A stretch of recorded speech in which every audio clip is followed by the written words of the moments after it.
evening, Keepers of the Cash. Gary B, the casual comic guy here, and joining me, just like every single Tuesday, we have Steve the Voice White. Steve, how you doing tonight, sir? Good day. Doing great, Gary. It is great to see you, man. You too. It had been a couple weeks, and I, needed my Steve fix. Now, I reached out to Ryan because I had a cancellation for tonight, not knowing that yesterday was Wonder Woman Day. So tonight's episode is brought to you from the wonderful circumstance of serendipity. So, and the grace of Ryan coming on tonight. So without further ado, here is Ryan. You guys know him as Magic Lasso. And you can't have a Wonder Woman edition of the 1011 without letting this man be the first. Ryan, how you doing tonight, sir? I'm awesome, and thank you to whoever canceled to give me this opportunity tonight. I've never wanted to be second choice more than right now. No, just kidding. No, I'm really excited to be here because I know we had talked in the past about doing a Wonder Woman edition. And with Wonder Woman Day being yesterday, I actually thought that you planned all of this out. And I'm like, oh, he just has waited a bit to ask me. And I'm like, of course I can do this. This is Gary. You know, this is Steve. I can do this. I am there for my men. No, pure serendipity, sir. Sometimes the universe is just pushing you in the right direction. Sometimes I'm where I'm supposed to be right now at this very moment. The universe will provide. Right? Yes, and I'm very happy. Oh, yeah, and I was looking to get you back on again, and everything just lined up. You were actually the first person I reached out when it canceled, and you were and you accepted right away. So yeah, it was meant to be. Awesome. Yeah, so I'm excited. For those who don't know you, obviously the audience, that's the crowd that's here that's in the chat. We'll say hi to them in a moment. Yeah. But for anyone that's finding you for the first time, tell them what your channel's about, who you are. And guys, he is on the road to 1K. All right. Right now, Magic Lasso YouTube channel is sitting at 810 subscribers. He is less than 200 away from 1K. So let's all try to pitch in and get him there. If you know someone that's not subscribed to them, knock them around a bit, ask them why not, and get them to go sub them up. But Ryan, the floor is yours, sir. Thank you. So I am a lifelong comic book fan. I haven't met a Bronze Age comic book that I haven't made best friends with. I just love them all. And my channel kind of talks about my collecting journey. And right now, obviously by the name, I am a Wonder Woman collector. She is my character. I think I mentioned this before because I've been on the show. This is my third time on the show. I didn't choose this character. This character chose me. And I'm so excited that she did. And, but I collect a lot of Bronze Age. I love talking about comic books. I have been not only a comic book fan, I've been a comic book store manager. I have been a comic book creator. So a lot of my life has revolved around comic books, but maybe the best part is some of the friendships that I've made because of comic books. Not only with you guys here tonight, but with my friends that I see in the chat. And I'm sure there'll be people that will be watching in the rewind too. And I'm just one of the luckiest guys around to have the friendships, and all because of funny books, as my grandma used to call them. Right? Funny books. So. And it's funny, I mentioned a lot of those same reasons in my video last night, the 5 years why I still do YouTube. And it's, you know, the friendships you make here are fantastic. Comics are great, but the friendships are better. Yeah, and like you, the Bronze Age is my favorite age of comics. Mine too. And, just like you, I see a Bronze Age book, and the shimmers in my eyes, they widen up, the heart beats faster, and I just can't wait to get a hold of it. Just all I have to see is still only 35 cents, and I am so happy. I am so happy. Let's say hi to the chat tonight. So first in, as always, we have James Las Cruces. How you doing tonight, sir? We have Ruby G. Oh, yeah. How you doing, Ruben? Great to see you, sir. White Tiger, cool, calm, collected. Two of the best gentlemen in our community. Two great supporters. We, of course, have one of my all-time favorite people here tonight, Jerry the Jitterbug. He's a Wonder Woman Jerry, fan. great to see you. Yep. We have the Jackson Roy Kirk meowing at us. For whatever reason. I understand that, actually. That is geared towards me, and I understand that. Ah, okay. So it's an inside joke. Yeah, yeah. Nice. Okay. Steve popping in and saying hi to everybody. Yeah. Another one of my favorite people here. Anachronic Comics. Joe, how you doing tonight, sir? Brad, over from Canada. How you doing, sir? Hey, Canada. My White Walker brother. Good evening. I think a new someone new to the channel. That's Glenn. Stopping by and Speaking giving of us a call. Superman. Yeah, that's Glenn. Hey, Oh, Glenn. Glenn 2K. No, it's a different Glenn, Oh, okay. but it's Glenn. Just So, Glenn. Glenn, yeah. good to see you. Thank Glenn, you for not stopping by 2K. the channel. Yes, Glenn, friend of Superman. Hopefully, There you go. hopefully you like what you see here. DC man, right on him. First, and we Joe. have Ryan saying hi. And sorry I didn't get around to wishing you happy Wonder Woman Day. Oh, thanks. He'll make it, Glenn. He'll be okay. Yeah. Because he gets to talk about her a whole lot tonight. Oh, I know. I'm excited. One of the best horror collectors in our community and a cool cat. We have Dope Comics. Good hey, evening, Dope. sir. Dope, my horror brother. Nice. Damn. This His is the month collection for is it. Fantastic. You I should know, see his horror books, man. his Batman reviews lately have been hilarious. Yeah. I'm getting Batman Full Moon. I'm like, Full Moon is just that. Is that Batman bent over with his pants down? Like, that's a Yeah, bad exactly, title for yeah. DC. Yeah. I love it when Dope gets pissed at the books and he just throws them. Mhm. He rips them up. Right? We have Mr. Polkan Joe, another Hey, great person in the Joey community. Polkan. Yo. And someone that has been very important to my channel since I've had it. Joe is a great supporter. Thank you so much Yeah. for being here, Joe. Appreciate Super you, bud. good guy. Yeah. Yeah, Mr. Digger Jim, who you will see in 2 nights' time when we have Comic Cap Collectibles, Rich on the 1011 for the first time. Oh, Comic Cat. Nice. And Jim, just another stalwart and another great person that's added so much to my channel. That's And phenomenal. all right, so we are going to keep giving a tip of the hat to the people as they come in. But for now, Ryan, it's all about you and Wonder Woman. Oh, man. I bet you've always wanted to hear that. Oh, yeah, I have. And I never get tired of hearing it the few times I have heard it. So, All-Star 8, All-Star 8, All-Star 8. yeah, oh, man, I wish. All-Star 8, I All-Star 8. wish. So, I'm going to start. Sometimes people right at the end before they do like their number one book, they do a quick little PS or something like that, or an honorable mention or something like that. Right. I'm throwing mine out really fast in the beginning before we start. And I'm showing this strictly just because of the cover. Oh, wow. Yeah, there we go. Some golden foil goodness. That is amazing. Holy cow. Damn, that's nice. This is Lazarus Planet Revenge of the Gods. And this is a Daniel Samfier Virgin variant. And it's just too good not to mention somewhere, somehow. Right. That is beautiful. I've never seen that before. That's got to be a pricey little book. This show's going to cost me money tonight. Yeah, there we go. Already with the PS, we've got the card out. Yep. We're right. And I just recently got to know Sam Pierre, and he's pretty, like his art, and it's good. Yeah, it's really good. What was that issue again? What was it? That is Lazarus Planet Revenge of the Gods, issue 1, but it's the Samfier Virgin variant. So just so you know, Ryan, tonight we're really gonna hurt Steve in the wallet. We're gonna do probably Mark Andrews numbers to him tonight. Oh, Mark will be so happy if Mark comes on. We say him enough times, Mark will show up and he'll be in the crowd just doing this, going, yeah. Yep. And Glenn, that might have been. It's definitely an incentive variant. I'm trying to think if it's a 1-in-1. It might be a 1 in 50. So. I don't think he's read it yet, Doe. No, I haven't read it yet. So, thank you for subbing me up. That makes me so happy. I don't know how you guys are doing this because my comic book store is moved everything back to Wednesday now. Yeah, me too. Mine's Wednesday only. Unless you work there's there. no more Tuesday stuff. Oh, I get to I help him put it up, so I get to read them early. Okay. See, I missed my days of a week's advance notice. That Lunar box came in a week ahead of time, and I love that. But yeah, I think you guys are gonna like the new Wonder Woman. Kelly Thompson did a fine job capturing her essence. Cool. But so Kelly Thompson's a great writer, one of my favorites. So I'm prejudiced. I'm biased. I think Kelly Thompson's amazing. Yes, all right. Her Black Widow run, her Captain Marvel run, primo. Yeah. All right. So let's get to your first one then. Let's kick it off. Let's get to the official start of the show tonight. The official the warm up is done. But what a banger warm up! How about we start out with Golden Age? Ooh, damn! Holy crap!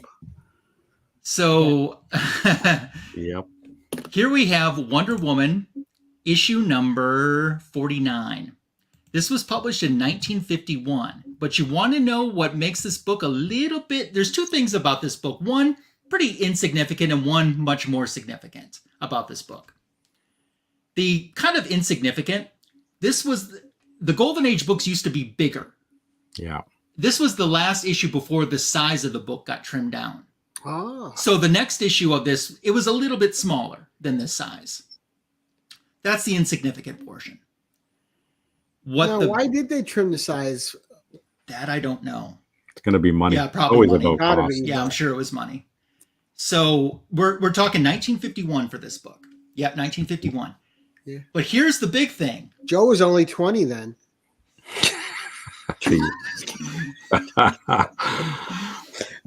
Go ahead. I think he just unsubbed you. Yeah. This is a Seduction of the Innocents book. Oh. So for you guys that know Seduction of the Innocents, Wortham's book about how comic books were ruining children, this is an issue that he cites specifically. As ruining the youth. And why is that? What he claims, well, I'll tell you real quickly, what happens in the story is Wonder Woman essentially adopts for a time period a little girl that she saves in a house fire. It's not Donna Troy. This all sounds very much like Donna Troy, but it's not. Right. A girl that's in a house fire who has no family left, and she takes her back, and she lives with Wonder Woman for a while. Wortham essentially said, these are my words, not his, but it's the same meaning. He was saying that she was grooming her for lesbianism. Oh, wow. That was his take. You read this story, there is nothing even close to that in this story. It was just him reaching, huh? He wanted he definitely was reaching. He needed some dirt. Yeah. And then people would believe it, right? Yeah. So I just thought this was a good book to kick us off with tonight. Yeah, those yellow covers are beautiful. Yeah, and it's a book I don't see a lot of people either talk about or post very much. So, and could you put it closer just so I can get a better look? That is amazing. It's a nice copy too. Thank you.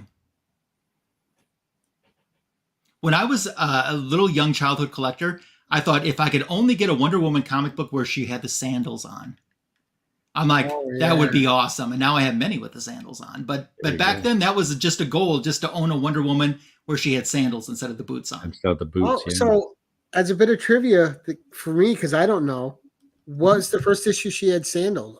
She got rid of had the boots. It's a great question. I know this. I don't know it off the top of my head. I know I have it because it happened in the Silver Age. Probably in Key Collector. Yeah, it probably is. That's all right. We'll figure it out another time. Figure it out. Beautiful book. Thank you. And for a Golden Age book, that thing is absolutely gorgeous. Yeah, I was happy with that. So that gets us kicked off tonight.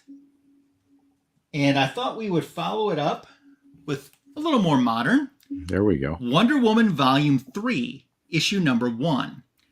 And what I like about this run is in this reboot, a year had passed and Donna Troy had taken the mantle of Wonder Woman.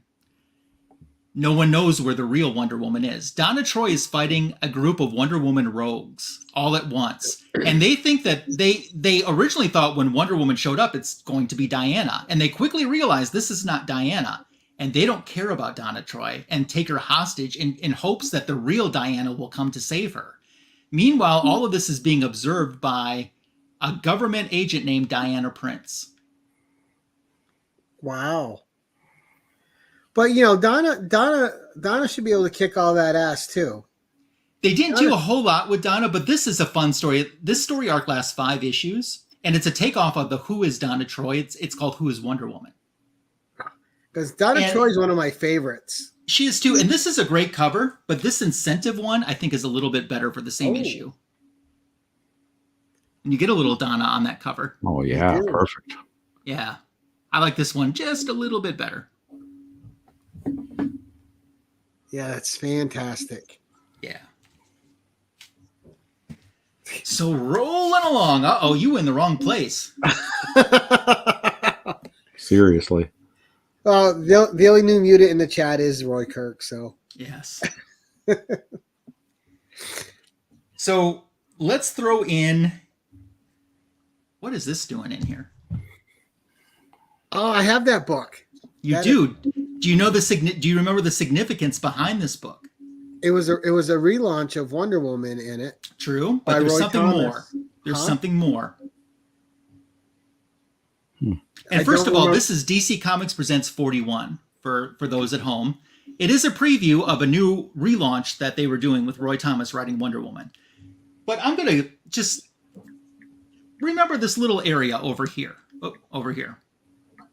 Okay. Because let's look at that a little more closer with a foreign Because I just edition. recently got it, but I haven't been able to read it yet. So that's that little mini cover from the DC Comics Presents blowing up here into a foreign edition of what the art really looks like. Oh, okay. What's significant about this, and oh heck, we might as well show a German version. Holy crap. And we might as well show an Italian version. Nice. I love foreign editions. Yeah, so it's much. cool when you have the foreign editions. So the significance on this book, and thank you, VV, for this. And we love our VV. We do. I've got lots of great foreign books from VV. Yeah. The significance of this is the issue where Wonder Woman changes from the eagle emblem to the double W. Oh. Okay. Yay. Yeah. So That's there pretty was cool. Sneak peek anyway. there was a group of people that end up, they've been trying to meet Wonder Woman and they want to tell them about this Wonder Woman Foundation that they launched, which I guess in real life, DC Comics did launch a Wonder Woman Foundation for a time period. And they said, hey, in promotion of this, would you consider wearing this top that they designed, which was the double W? And she's like, oh, I have to ask my mother. And they're like, ask your mother? You have a mother? And then she kind of climbs up in the jet and takes off, goes to Paradise Island, fights Hercules, and then decides to adapt this costume. And I just think it's interesting that it was the last appearance, of her wearing the eagle. The real reason this happened, DC Comics can't copyright an eagle as her symbol. They can't copyright that. Right. They had to have something that they could copyright. So they could copyright the WW, yeah. Yeah, the two W's they could copyright. Now, what's your favorite costume of hers, Ryan? Oh, it's this. Okay. It's The the WW. Bronze Age like that. That is that's just my favorite, That's and cool. yeah. Wonder Girl. And I also want to say on this one, I want to thank Mercy Collectibles who AOK'd this to me too. So That's crazy. yeah. Those are amazing. I love foreign editions. Me too. But once again, if you're looking for the original because you want to read it, this is what the US version looks like. I'm still going to read it now because I didn't know that little bit of trivia. Yeah. First I appearance. just picked it up because it was Wonder Woman and Roy Thomas. Yeah. And then in Wonder Woman 288 is where he takes over the regular reign. So 287, she's still in the eagle. 288, she's in the double W. And there's no discussion of why because all of that occurred in this issue. Oh, that's kind of weird little anomaly, huh? Yeah. I wonder how many readers at the time caught the change, or if they're just so like into the stories that they didn't notice at first. Yeah. I also think it's interesting. I still see this to this day on eBay. I'll see someone with a collectible and they'll try to claim it's from the 1960s or the 1970s Wonder Woman. And she's got the double W on it. And I'm like, nope. Nice try. Nope. Yeah. It's you like, don't know you're Wonder Woman. It's like the people that I saw once that were selling a Linda Carter autograph, but Linda, who is Lynda, had signed this autograph Linda. Nope, she didn't. That would be Right? incorrect. Yeah, like she's gonna misspell her own name. Yeah, nope, she didn't sign that. So Hey, come on! And when you were young and watching Wonder Woman like we were, and it was Linda Carter with the Y, that was how you spelled Linda back then. that is, Yeah. And then you learn, oh, there's this I variant. yeah, the I variant. Yeah, exactly. I love that. I know people's signatures change, but that's a little crazy when they decide to misspell their own name. Right? Nah, Because wow. there wouldn't be a fake autograph on eBay. No, I'm sure you have Linda No. Carter's autograph many times. I do. I've met her. Oh, nice. I met Linda Carter, and then on another occasion, Linda Carter called and sang "Happy Birthday" to me on my No birthday. freaking Oh. way. She did. I have it recorded. So when did you regain consciousness? a couple weeks ago. Right? That would be, wow, that's amazing. Yeah. All right, number three. I just How gotta do say we follow quickly, that up? He's met her. She's saying to him. I mean, the thing is, if forbid, and I don't want this to happen, I'm ever in a coma. I mean, you bring Linda Carter to me, I come out of the coma, and I'm going to look at her, and the first thing I'm going to say is, "Are you an angel?" Right. That's what I'll say. So. And a lot of people I don't think know just how well she could sing. Like she's sang so many different bands. And just the one when she sang with Kiss was hilarious. Oh yeah. That was some saucy Linda then. Yes, exactly. But she was like a great, just like a lounge singer too, though. Mm-hmm. Yeah. Okay, this next book, I love this book not only for its cover, but I love it for its story. Got to show some Adam Hughes Wonder Woman. Oh yeah, that's a classic. There. Yes, that one I do have. That is Wonder Woman Volume 2, issue 184, and not a cheap book either. No, it isn't, and it's really because of the cover, probably. But I love the story, which is a Phil Jimenez story. This is such a cool story. It's just really a one-issue read. If you haven't read the issues before or the issue after, you can still kind of enjoy this issue. So Diana has been displaced a little bit and ends up going back in time. She's back in World War II, where her mother is the Wonder Woman at that time. She can't let her mother know that it's her, so she changes into Miss America. Oh, wow. And Diana as Miss America has an adventure with Hippolyta as Wonder Woman in this issue.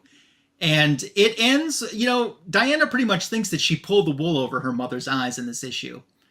But Mom makes a phone call at the end of the book to the real Miss America and says, "Was I just with you?" And Miss America says no. Yeah, she's a mom that recognizes her daughter. Yes. This is such a great issue. Yeah. Now, I mean, she formed her out of clay with her own hands. Come on. I know. How's she not going to recognize her? I know. Now, is that the origin that you subscribe to? The clay, yeah. Yeah. Yeah. Nice. The first time I ever knew of her origin was the clay origin. So. And of course, it plays a big importance, the clay, in the latest issue of Wonder Woman, which has been so good by Tom King. Yeah. Mm-hmm. And so what? Oh, go ahead. Oh no, it just keeps that legacy alive. I thought it was, and I thought it gave Trinity just a nice piece of substance to connect her. Mm-hmm. Yeah, so I agree. Gave her some validity, I thought. Yeah. But anyway, I'm sorry. On to number 4. No problem. All right. Wonder Woman. Who's her archenemy? It's the cheetah. Right. And I've been talking about this book a lot this week, but I had to show it again because I've never shown it on the 10-1-1. Oh, nice. This is Wonder Woman 230. And I just reviewed this past Sunday on Fanboys Live in the Retro Review.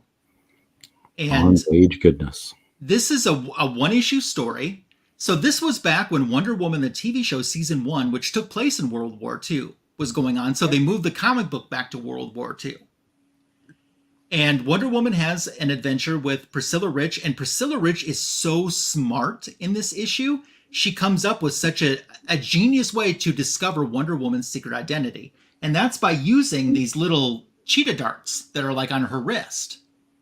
And what she does is she plunks Wonder Woman in the forehead on purpose. And then she's like, Wonder Woman always seems to be around when there's something to do with politics or the government. I think she must work for the War Department. So she gets a list of the women in the War Department and starts narrowing them down by height and weight, and then gets it down to 3 people. She uses her infrared glasses to see which one of those 3 ladies has the little mark on her head that she put in there. And deduces it's Diana Prince. Oh, wow. I mean, it's a clever story. Martin Pascal wrote this. It definitely is. And yeah, just a great cover. And the World War One season World was War good. But I liked in season 2 when they kind of jumped her ahead. Oh, look at him flexing with the 2 copies. Yeah, but someone wrote on this one. What's better than 1, 2? Oh, look at this. Someone signed it. Little Garcia Lopez, who did the cover. That's fantastic. Did she personalize it to you there? He personalized it, yeah. He personalized it, right. Holy crap, that's awesome. Now you need Linda Carter to sign it. That'd be pretty awesome. I have some Linda Carter autographs, but not on a comic book. Right? Just because, I mean, that one, because it went back to the World War One. Yeah. Because of her show. Yeah. This is such a great cover, though. I mean, the cover's awesome. The story's awesome. I reread this. Hey, Matt, how you doing? And get it closer for us to get a better look at it, too. Yeah. I read this about once a year. This issue. Now, yeah, we all have those books, right? Mm-hmm. And what I missed too, because you mentioned it earlier with this, is I miss the art of a one-off comic. Me too. Where you can just pick one up. It's one contained story, great story, beginning to end, and you can set it down and just keep revisiting it. You're not invested in 12 issues every time you want to pick it up. Yep. And I have to thank Signature King for actually getting the signature for me. Oh, Tony! If anyone can get the signature, it's Tony. Yeah, Tony can do it. Yeah. Thus the name Signature King. Yep. I used to call him Burger King, but he corrected me, and it was Signature King. So. Right. Well, I think after you got you that signature, you'll call him whatever he wants you to. Whatever he wants to be called, I'll call him. Beautiful book, Ryan. Thank you. Books. Now, is Cheetah your favorite villain? Cheetah is my favorite villain. Okay. So. I wasn't sure if your favorite villain was also a Wonder Woman villain or if you had someone else. No, it's Cheetah. I like the Priscilla Rich, and I like Debbie Domain, who is her niece, that became the second Cheetah. And, the rest of the Cheetahs, Barbara Minerva and so on, have been awesome too. But, yeah, I'm a Cheetah fan. And I'm going to tell you something. My text, if someone texts me on my phone, it's the voice of Cheetah from the Super Friends cartoon. Oh, wow. And she says, "It's a lava monster. Let's get out of here." That's phenomenal. Now, who voiced her? Marlene was her first name. Oh. Marlene, I have to remember her last name, but Marlene, I've never seen a picture of this woman in my life. Wow. But Marlene was her first name. That's crazy. Super Friends had so many great guests too. Like they even had Rima, the Jungle Girl, in 2 episodes. Sure did. Yeah. I asked Shannon Farnan, who was the voice of Wonder Woman in the original Super Friends Wonder Woman voice. I asked her if there is any photographs of her with Marlene, who voiced Cheetah, and she said no. Wow. There's none in existence. Wow. Now I have to ask you, because we're talking about animation. The last 2 Wonder Woman movies, animated movies they put out were so good. Mm-hmm. With Kerry Russell and who voiced her in the second one? Was it Rosario? Yes. Yeah, Rosario Dawson. Yeah, mm-hmm. Which they both did a wonderful job and great story. It's not Marlena Dietrich. That's a great guess. No. Let's. Jim said sounded like Eartha Kitt. Yeah, she did have a lot of that Eartha Kitt. Oh, here we go. The Jackson Roy Kirk's helping us out. Okay, Aragon. Good. Marlene Aragon. Yes, that's who it is. Awesome. Thank you, Jackson. You.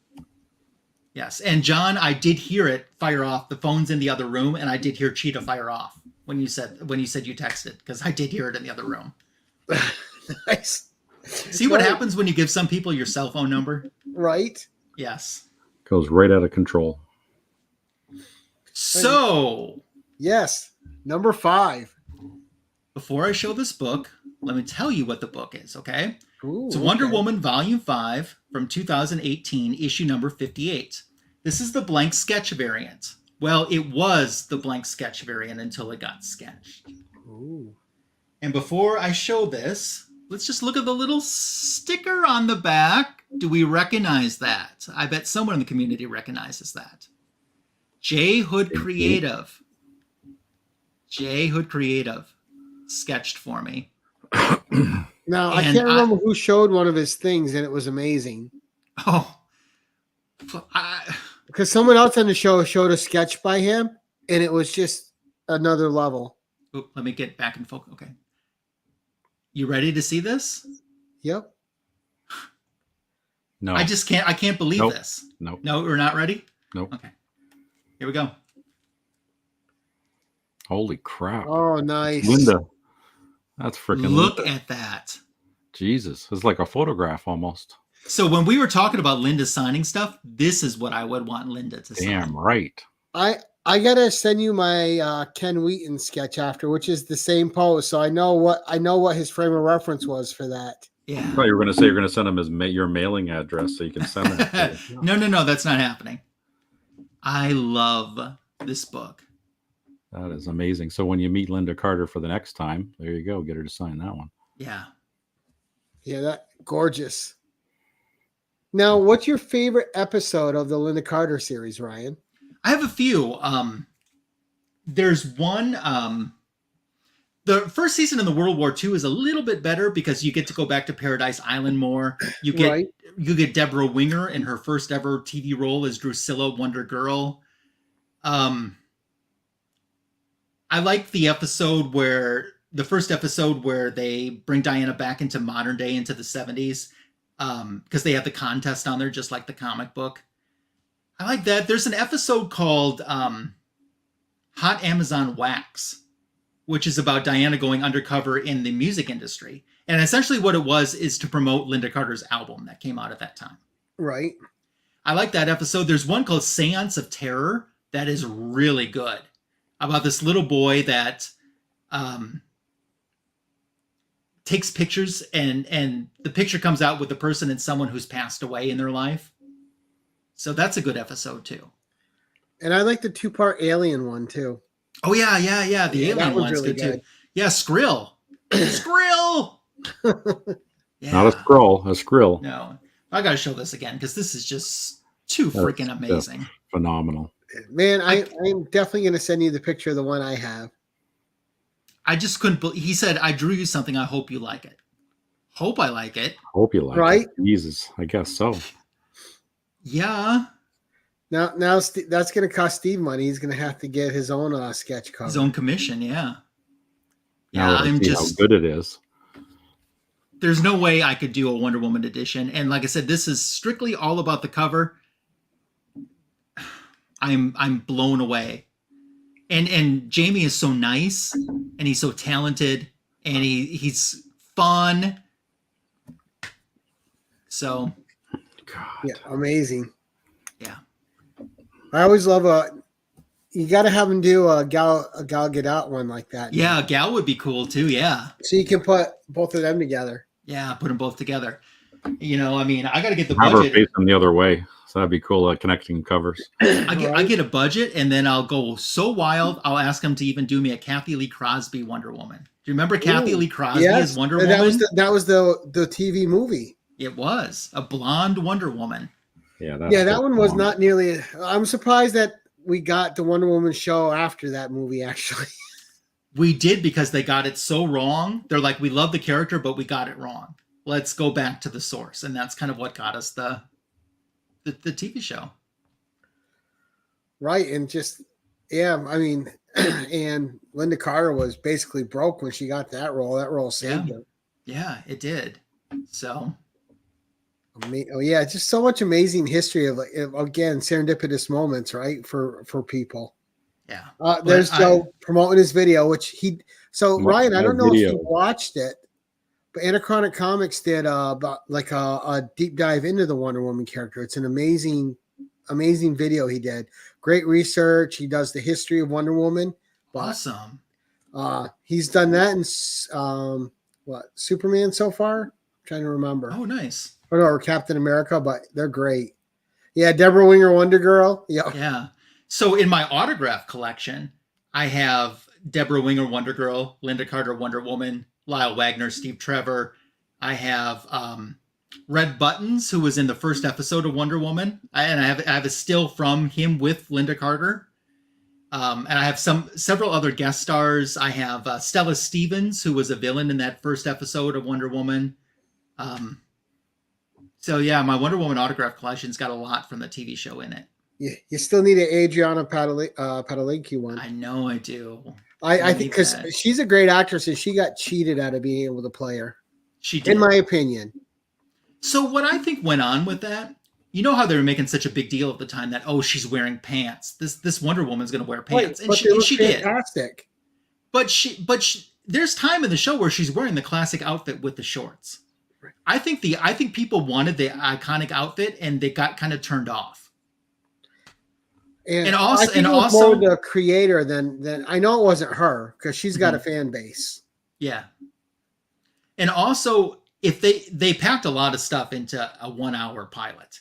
I mean, if they would have taken the same stuff and spread that out into a 2 hour pilot instead of rushing through so much stuff, I think it would have played better to an audience. Yeah, because I was upset that didn't go to series. Yeah. Because I was like, poor. Every time she gets a superhero role, the series doesn't happen. Because then they were supposed to do a Mockingbird scene with her, and then that didn't happen. Yeah, correct. But she's great in everything. One of my favorite movies with her in it is actually Legion. Oh yeah, cool. Legion's a great. Have you ever seen it? Horror movie? I have not. Oh, really good. She was young in it though, but she was really good.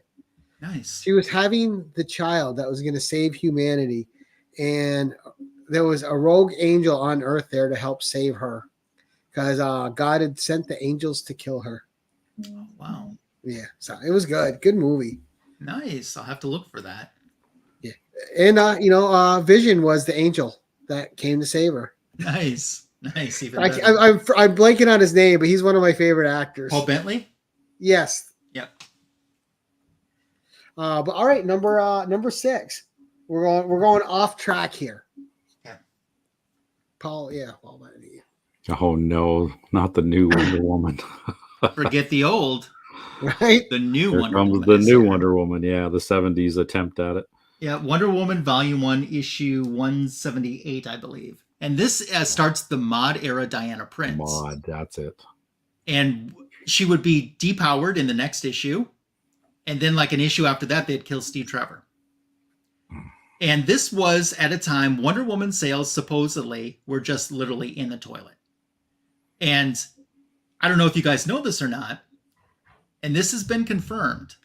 DC has to publish a number of Wonder Woman comic books of her headlining each year, or they're going to lose the rights to the character to the estate. Oh, and okay. Even if Wonder Woman's comic books aren't selling well, she makes so much money in merchandise and licensing that they don't want to lose that money and that character. So they had to do this crap. So they wanted to take a different approach. And it was Denny O'Neil who wrote it. And hey, we know that Denny O'Neil is a solid writer. Denny O'Neil was asked a couple years before he passed what his biggest regret comic book in his professional career was. And he said Wonder Woman. Mm-hmm. Oh, poor Denny. Yeah. But this is what started it. The mod era Diana Prince is an interesting era. Now, that's a good way to put it. Have you guys read it? Big regret. I had never read any of the mod era Wonder Woman ever. Okay. I know Joe has. So as a childhood collector buying these back issues, I hated it. Just hated it. But when I reread it as an adult, it's not so bad. There's a couple bad stories in there. There's one story called Them, THEM. Oh man, I've talked to Silver Hair Bronze Age Babe about that before, and Them is in their own little category. Mm-hmm. It's not giant ants, huh? Most people just try to pretend that all that didn't happen. They just skip when it goes back into getting good again. Well, it's so weird that you would depower her. I mean, that's exactly. And do you know who is responsible for her getting her powers back? Gloria Steinem. Oh. Now, did DC ever get the full rights to Wonder Woman, or is it still the same thing? It's still the same thing. Okay. So Gloria Steinem started Ms. Magazine in 1972, and Wonder Woman was on the cover of the very first Ms. Magazine, but it was the costumed Wonder Woman. And Wonder Woman went to DC and say, how could you take a role model for young women and girls and do this to this character? How could you do this? Right. And DC kind of went, oh. And then you know what DC does? Put this in perspective. Robert Kaniger was the man that essentially drove Wonder Woman into the ground. That they had to do this to try to bring this character back up. Right. When they finished with this, they gave Robert Kaniger the book back. They gave it back to the man that drove it in the ground. Now, he didn't hang on to it very long, but they gave it back to the guy that kind of drove it into the ground. Well, Kaniger, he's an interesting character. He's reviled by a lot of people. Yeah. And you've mentioned your well, so has Babs. Yeah. There's the love-hate with him. Yes. I asked her one time, I said, do you love to hate him or do you hate to love him? Because you don't know, you know? Right. Do you have that full run of all that? I do. Okay. I do. Now, how long did that last, that run? It was 4.5 years, but she was published bi-monthly at that time. So there aren't as many issues as you would think there would be in 4.5 years. And she made guest appearances in World's Finest, 2 guest appearances like this in Brave and the Bold, a couple Justice League issues. I was going to say, she couldn't have been in the Justice League without powers. No, she couldn't. There's an issue where she resigns, and then she comes back once for a JLA JSA team up. Wow, what a slap in the face to your young women readers, though. You take the one woman on the team and you make her resign. Well, at that time, and then they brought in Black Canary. She was the replacement. So, but still, it's saying you can't have more than one woman on. Exactly. On a super team. Yeah, exactly. Which all of this story that I've been talking about brings us to my next book. All right, nice. Let's see her. Oh, nice. So, I love that Wonder Woman, dress. you must come back. The Justice League needs you. No, Superman, I can't.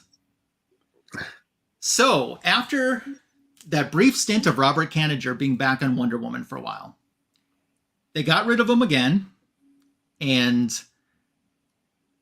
they decided we haven't addressed the fact that, Wonder Woman's back in her superpowers, and she hasn't interacted with the Justice League. We need to do something about this.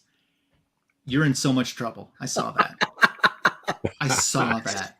Right. Dramatic anyway, pose. Don't let Jackson distract you. That isn't a meow. That's a meow. So this begins a storyline called The 12 Labors. And Wonder Woman, essentially Clark Kent witnesses Wonder Woman in action. And then he sees Diana Prince and he goes up to her and he's like, hey, I didn't know you got your powers back. And she's like, what are you talking about? I've always had my powers. And then he's like, no. And he's like, well, let's meet at the Justice League headquarters and talk about this with the rest of the team. She says, okay. So she takes off in her IJ, the invisible jet. Everyone's up in the satellite waiting for her. She don't show up at the satellite. She shows up to the old headquarters in the cave because she doesn't know that they've moved into the satellite. Wow. And they're like, hey, what's going on? And she's like, I all this stuff you're telling me about being no powers and I Ching, I don't know anything that you are talking about. They're like, well, you have your powers back. That's what counts. Rejoin the Justice League. And she's like, how could I do this? What if I forget something so crucial in part of the battle and it costs someone their life? I can't rejoin the Justice League. And they're like, but we need you. And she says, then I'll be like Hercules and his 12 labors. You monitor my next 12 cases and then vote on each one if I pass the test, if I'm worthy of rejoining the Justice League. So this begins that story of the 12 labors before she rejoins the Justice League. That's a good idea.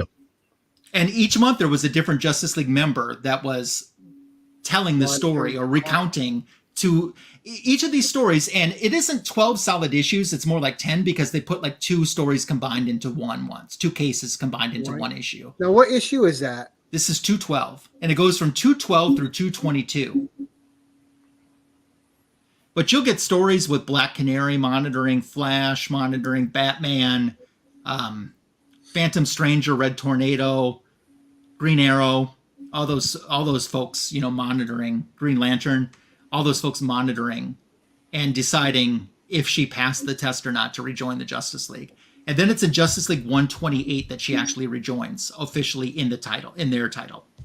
Yes, Wonder Woman went into labor. And Damien's asking. Yes. Give me 1 second to think here, because I know that they did a trade paperback of this many years ago, but it's out of print, and it's too bad because it's really good. Let me think, and I'm also cheating a little bit by looking. Google Not search. Googling. I'm on my CLZ app cloud, and I'm just pinpointing it up. 212 was written by Len Wein. Oh, okay. Hey, he's only done a thing or two. Yeah, just a couple things. So He's only been mildly important to comics. they just started using this cover image on some merchandise too, like shirts and stuff. So they just started licensing this image out in the last year or two. Yeah, it's a dramatic pose. Yeah, it is. Yeah, I've never read that storyline either. I'd like to, yeah. It's a very good storyline. So one I recommend. I bet. Yeah. And hopefully when they're watching her do these feats, they're all suitably wowed.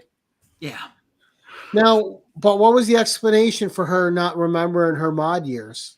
Okay, great. Thank you for bringing that up. So she goes back to Paradise Island in this issue and she says, "Yo, Mom, what up? These people are telling me stuff and I don't remember any of this." So the Amazons were gone at that time. They were in another plane, which is why Diana lost her powers. And they said, "We didn't know what happened to you fully, so we couldn't restore half memories to you. So that's why we just omitted that part of your life. And oh, by the way, that Steve Trevor that you've been with, he's mentally induced image. He died. And you've just been imagining that Steve Trevor has been with you." Oh my gosh. But what is The really blows cool, just kept coming.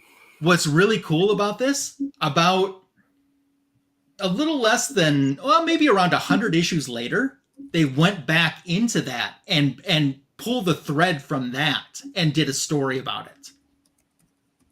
So I love that they went back into and pulled that little thread out from the past. That is cool. That is cool. Yeah. So in Wonder Woman Volume 2, you guys are familiar with Artemis, the character Artemis? Yes. Yeah. Yeah. So they did a storyline that ran from Volume 2, Issue 90 through 100. And it was called The Contest/Trial of Artemis. And essentially, they have a new contest. Artemis wins. She becomes the new Wonder Woman and goes into man's world and ends up getting killed. That is an awesome storyline. But what no one tells you, there was a 2-issue Wonder Woman storyline that is based on. And this is the beginning of it. Oh, yeah. It's Wonder Woman 250. And this is a character, a redheaded Amazon named Orana. And essentially, they have a brand new contest. Orana wins and becomes the Wonder Woman. And in the next issue, she goes into man's world and ends up getting killed. So the Artemis storyline, Wonder Woman. Yeah, Red Sonja Wonder Woman. So the Artemis storyline is a little bit longer, but it's all adapted from this basic Jack C. Harris story. And Some I love would say this cover. ripped off. Yeah, I would say ripped off. I want to ask Jack sometime how I've never heard his opinion on how he felt about that. But this is an awesome story. Issue 250 and 251. Everyone's writing these down. I don't think he's just costing you money tonight, Steve. Okay. Yeah, but I might have those issues. Gonna make me kicking around. cartoon swear over here.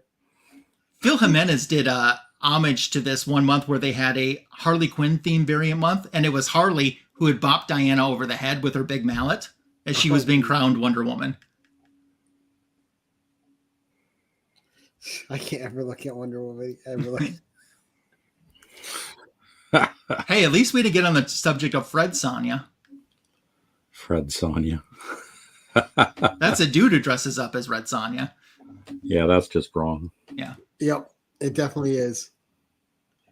So again, I love these 2 issues. I'm going to ask you to put the cover closer for me. Yeah. Poor Wonder Woman is, she was like Spider-Man. Her and Spider-Man were always getting it handed to them on their covers. Yeah. Look, she's even got a little rip in her shorts.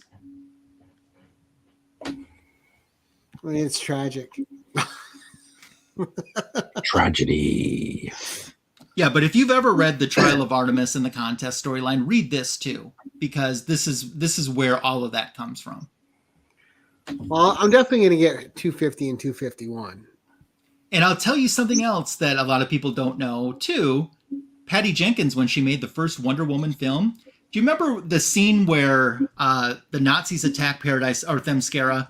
And do you remember there's an Amazon that zips down and she gets hit by the gun, and it's the first time Diana sees someone die from a gunshot? Yeah. Patty Jenkins said that was Orana. Oh, wow. So that was, even though she didn't have red hair, but she said that was Orana. So she put a good little piece of history in there. Yeah, a little Easter egg that it was Orana. Yeah, see, and now Glenn needs it too. Yeah, but you need 251, which is a cover of Orana dressed as Wonder Woman, and she's kicking Diana Prince. Yep. I don't like to see Diana get kicked. Diana should do all the kicking. It's funny, Wonder Woman, and yeah, there it is. Look at that. That's it. Hold on, let me make you big a second, Steve. There we go. See, I'm already buying shit. That's not right. Yep. This is book 10, right? No, this is book 9. That was book 9? No, but that was book 8 you just did. Now we're on 9. We're on 9? Yep. No. I must have miscounted, but that's okay because I'm sure I could grab something in a heartbeat here. Just to share, because he ran out of Wonder Woman, guys. Oh, I didn't run out. Trust me when I say I did not run out. Never run out. Let's see. Right, Bobby? It takes a lot to rip those shorts. Yep. It's like Superman trying to rip his outfit. And now you got Joe digging in his box to see if he's got that story. It's not that expensive. It's like $10-15 for exactly. It's not that 251, so it's not a big investment there. I know where we're going to go. I just need to move a couple things and grab something out of a long box here. I know exactly where we're going to go. See, now he gets to show more. So, see, miscounting helps you out. More is better. It was probably my PS. I probably counted my PS. Yeah, and 250, there's one for $8. And Glenn's saying the book that has traveled across the country. Oh, I know what he's talking about there. That, I don't know if that's within arm's reach of me or not. But I'm going back to Wonder Woman Volume 1 because that's just what I love. You want Silver Age or Bronze Age? Oh, let's go bronze. Yeah. Let's do bronze. We're bronze lovers here. Oh, there's two that I can't decide between, but... Show them both. Okay.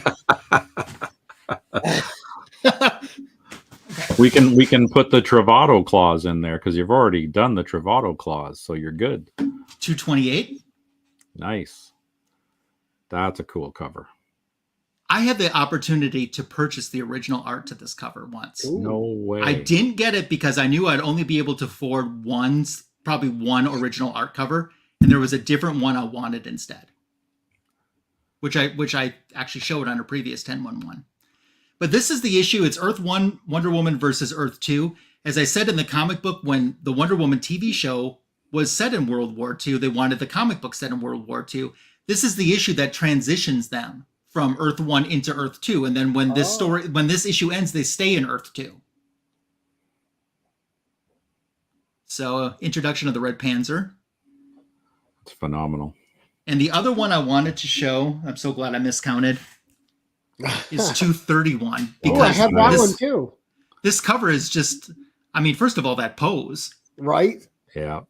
And then you have Osira, who would have been an amazing villain for Wonder Woman and Isis to fight together. Wouldn't that have been amazing for those two to fight Osira? Wow. With her Egyptian pyramids and I love that cover too. And it's funny how she always got encased in ice or crystal, right? Yeah, exactly. So there's your bondage. there's some bondage. Show. Yeah, she's like straight in a porno pose there, though. Yeah. There is some stuff going on there. But it's a great cover. Yeah. So now I'm at 10, correct? This one I'm about to show is going to be 10. Correct. Sure, bring it. Let's see. I don't know what. Let's do it. The 15-1-1. Oh, nice. Ooh. 2 Wonder What- Womans again. Yes, Yeah, although this log. one is a robot Wonder Woman. One of them is. Ah, But do you know what the big significance of this is? no. 10 cents. First appearance of the Silver Age Wonder Woman. Oh.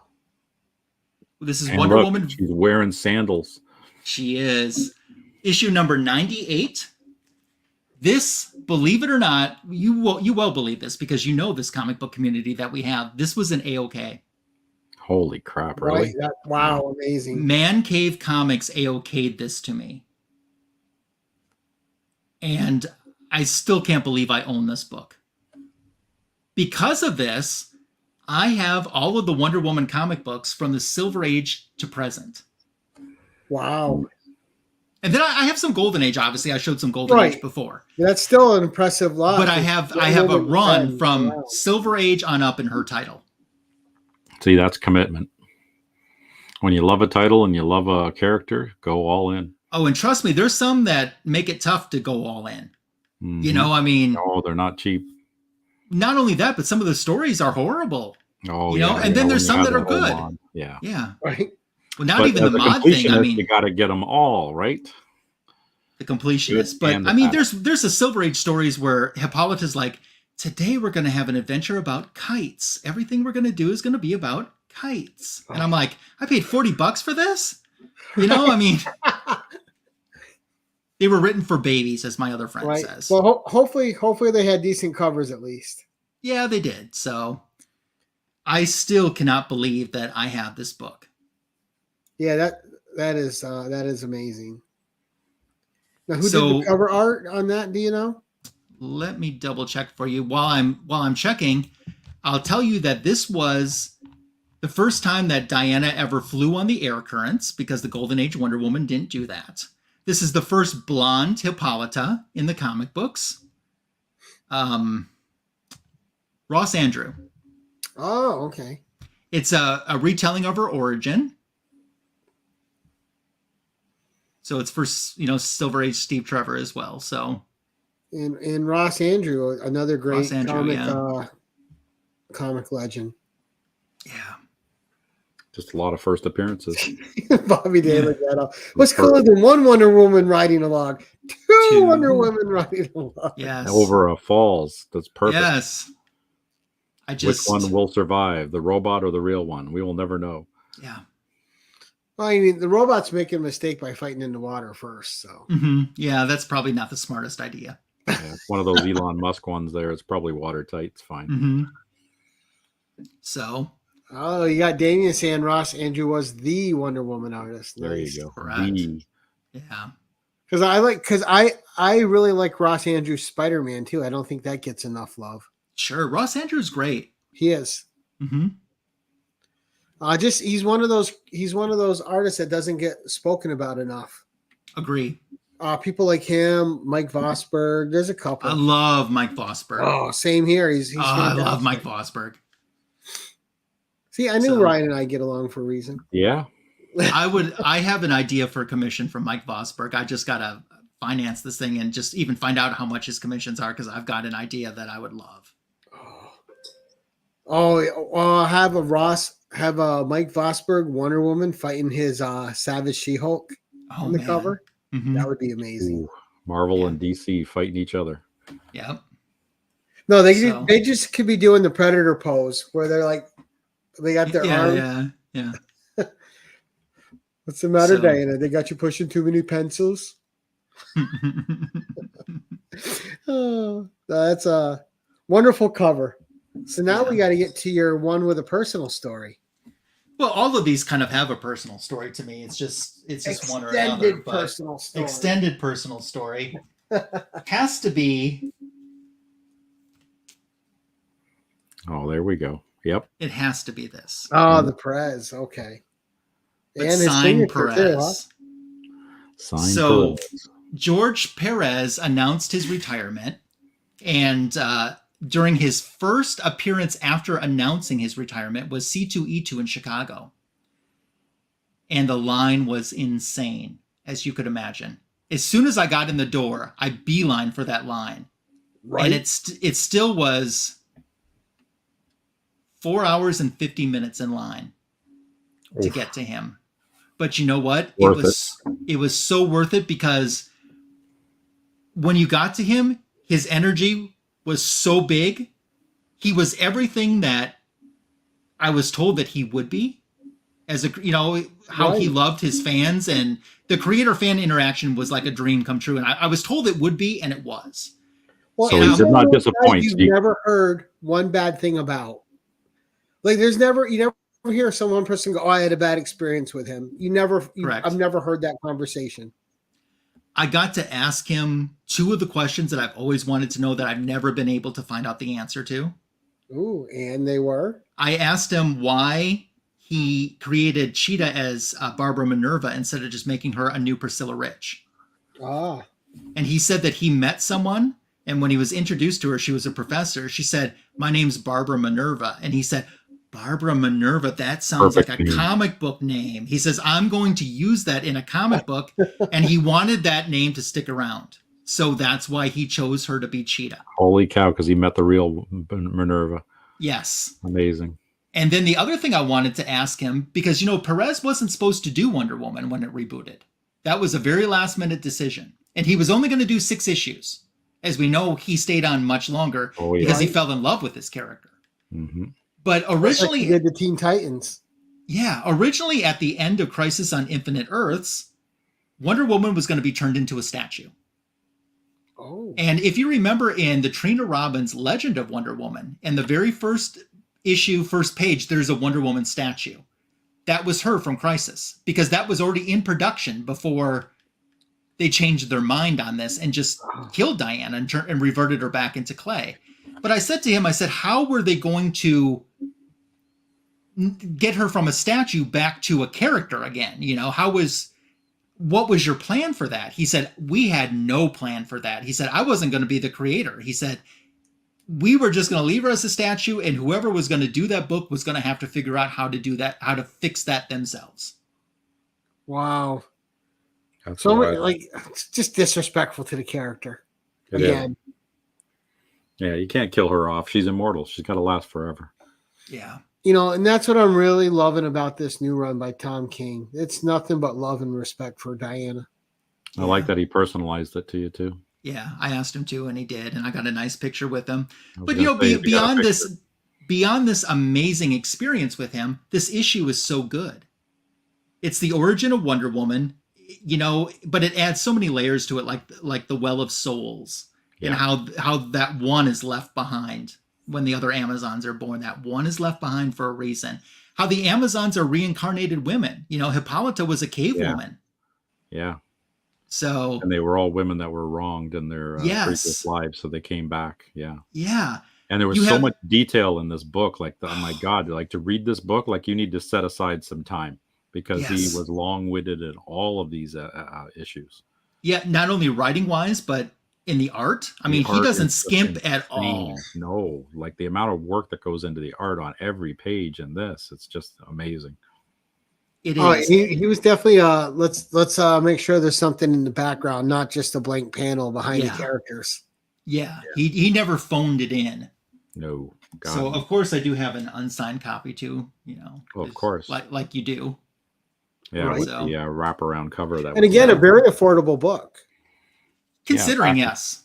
Yeah. The second print is the no month variant. No month. I have the no month of issue 2 and 3. I've just got to get the no month for issue 1, which I actually know an LCS in my area that I could drive to and get it, because I know that they have it. Yeah, I know a couple too, but yeah. And then getting the newsstand, that's the one that I picked up off the newsstand back in the day for $1. $1. $1. All right, so now we're to your spec pick.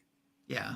But I also want to say too, he sets up so many great things, a gun to them is the flashing thunder.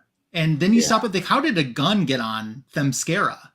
And then he pulls that thread later on and explains how that gun got there. Yeah, the history of it. So Steve Trevor's mom. Yes. Whose name was Diana. Yeah. Wow. And she was a pilot. She was. So that brings us to my spec book.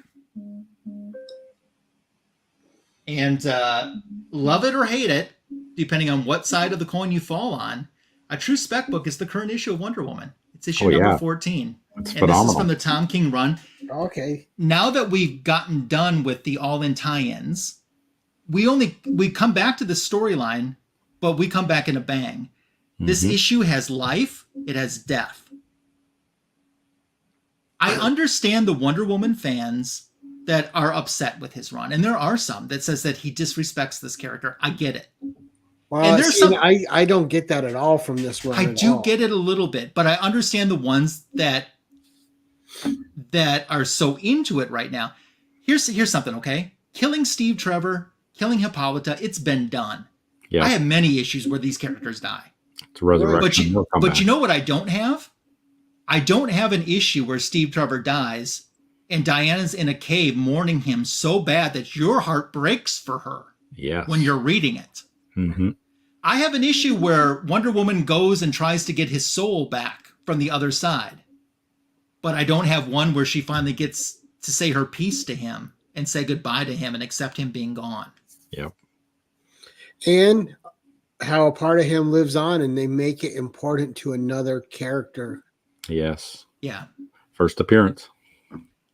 Plus, it makes sense that Diana would form a child out of clay. That's what her mother did. Right. Exactly. It makes sense that she would do that. I thought Trinity was written a little bit spoiled and entitled. And I thought, how could Diana's daughter be so, or a child raised by Diana be so entitled? But I like the character better now that I know that it is her daughter and it's Steve's daughter. And one thread I hope they pull, remember that renegade Amazon who was pregnant, who we all thought would be the daughter that she took to raise. I hope that she turns out to be Trinity's archenemy. Oh, and what I like too is like with Trinity being made out of clay, being the combination of Steve and Diana, it gives that character some weight in that universe now. Yeah. Like it's just so well thought out. It's just so put together where it wasn't just, oh, Diana has a daughter now. Let's deal with it. You know? Yeah. Now her origin has so much heart behind it. Are you listening, Tom King? Are you listening? Yeah, are you listening? Are you paying in on the channel here? No, I think his Wonder Woman run has been perfect, and I've gotten nothing but that he respects the character, especially the way she deals with everything. She's on every issue. She is the smartest person in that issue. She is the person with the biggest heart in every one of those issues. And she is always the one character that's just fighting for what's best for everyone but herself. Yep. She's always been selfless. So on the other side, for the people that are upset, there's one thing you have to remember. Wonder Woman means so much to so many people that Wonder Woman can't be all of those things to every person that reads her because she just can't. And there's some people that say, she's never victorious. She doesn't get treated right, and she's in pain all the time, and that's hard for them to watch. And I get that, but at the same time too, like I said, killing Steve is not an original idea, right? But her with that flag, that's the payoff. Yeah, and he's brought so much to the title. People are saying this is one of the best books that's being published by any publisher right now. And no one has said that about Wonder Woman since maybe I'm Perez. Saying that for sure. I've been saying that since I started reading this run. Yeah, me but too. They haven't been saying that since maybe Perez, Right. So it's been decades since that's been said. Yes, it has, because they've had how many different volumes have come and gone since this is volume Perez? This is volume 6. Six, yep. Yeah. So this is my spec pick, and it's this issue specifically. Our current storyline here for a while. Our current storyline with Sovereign is going to play through issue 20. Then I've been told, I don't know if this is just based on what I've been told, that Tom King said the next storyline will focus more on Wonder Woman's parenting, while the Wonder Girls will be doing more of the action. Oh, and I love the way the all the Wonder Women were interacting with Diana too in those issues. Just Yeah. and I loved how I thought that one issue too was so clever when she beat them all at their own games. Yeah.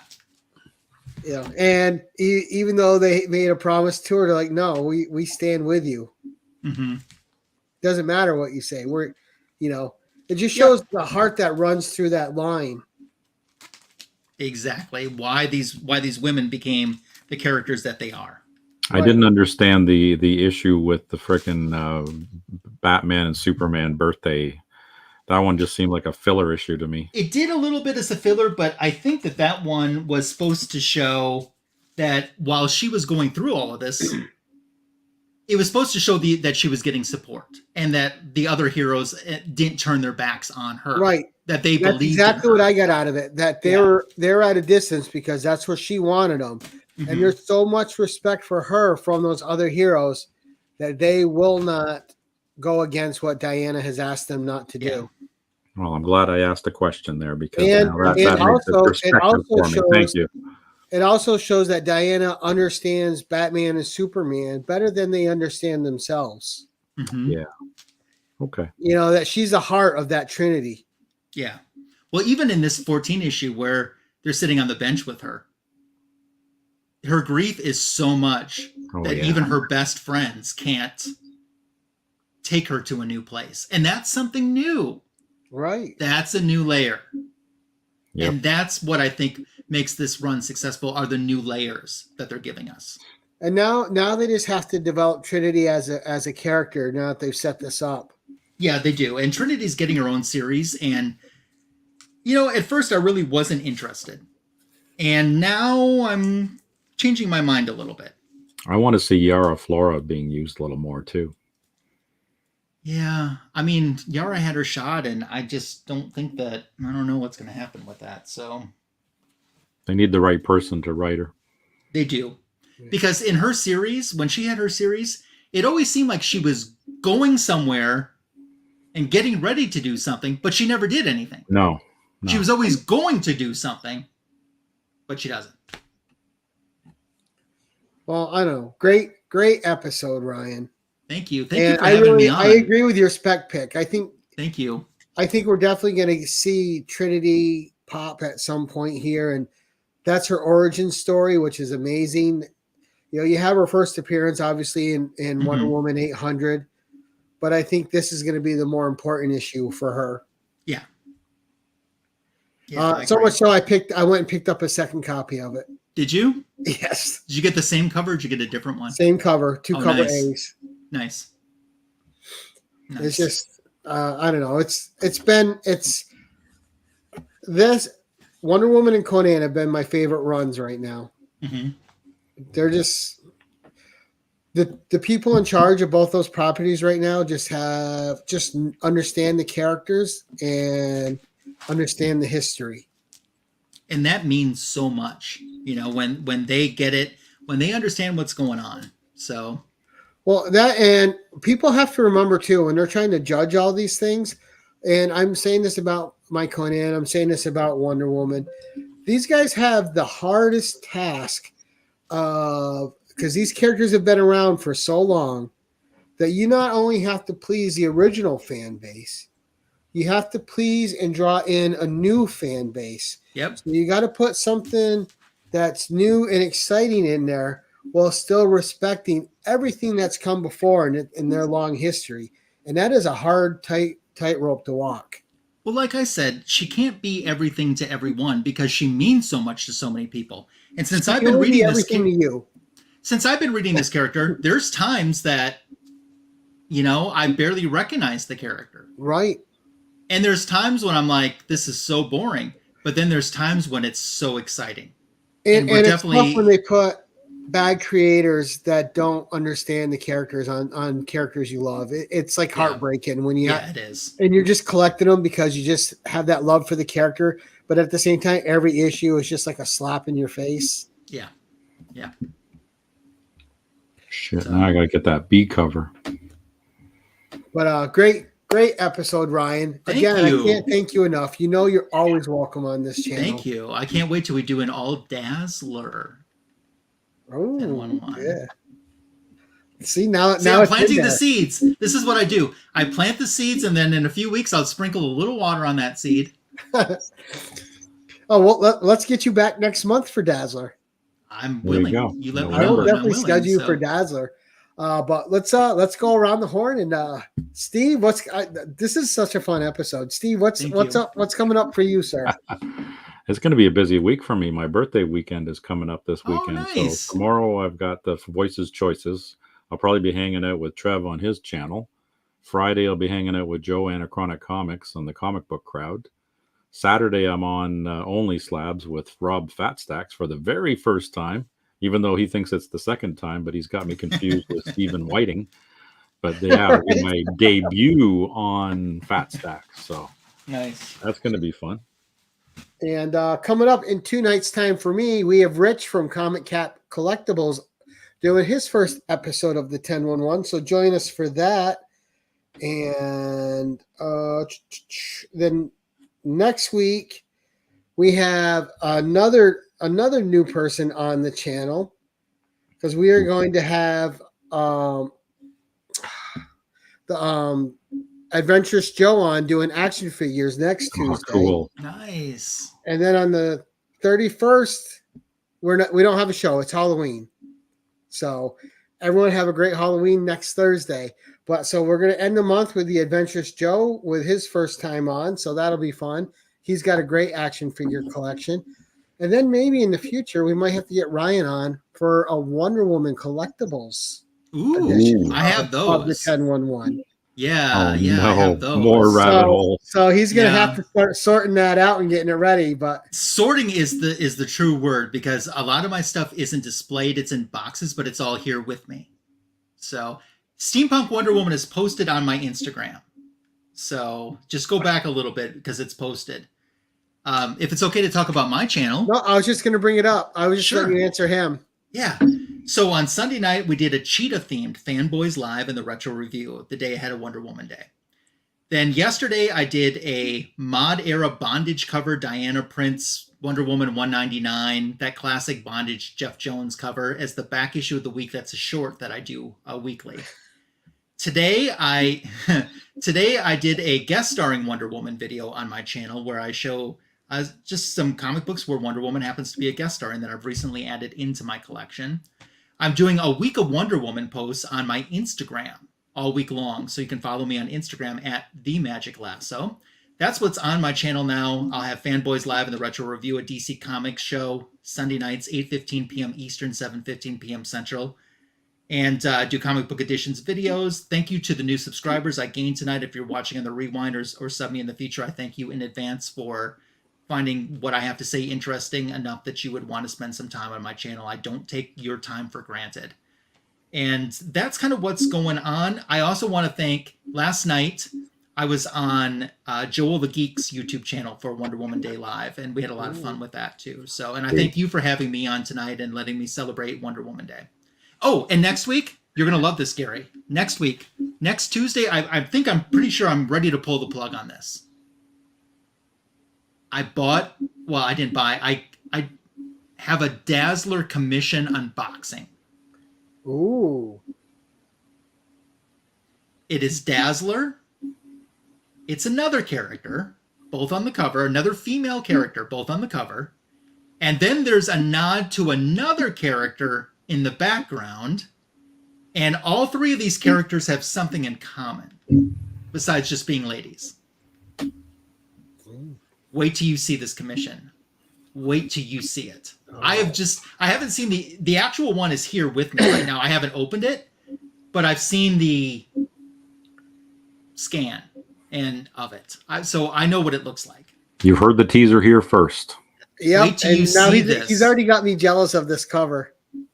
This was an idea that I had. I'm like, these two characters have to be together, and there has to be some type of nod or homage to this other character at the same time. And it literally is what I saw in my mind put onto paper. Very So, nice. Make sure you Sophie and the tag me when Pussycats. you put that video out. I will tag you on it. So That'll be amazing. Well, and again, thank you to my co-host. Thank you to my gracious guest. And thank you to everyone that joined us tonight. thank you. And if you guys are watching this on the rewind, which I know you will be, go sub up Ryan. He is on the road to 1K. He should be there already, criminally under sub. So please go sub him up. Someone that has a deep knowledge of comics, and he will not steer you down a wrong path. She's And a that's wonder. She's a Wonder Woman. one's wrapped for her protection and one's raw. What do you say? Raw Rib for for our her pleasure? enjoyment. He reminds me of the old I have beer. Looney Tunes, right? There you And go. beer. Hug her and keep her warm. Skeletized Wonder Woman beer. Yeah, I have beer. Wow. But great stuff, guys. And thank you to everyone in the audience. Again, we appreciate you all. And as we like to end these things, we are going to say, keep it casual.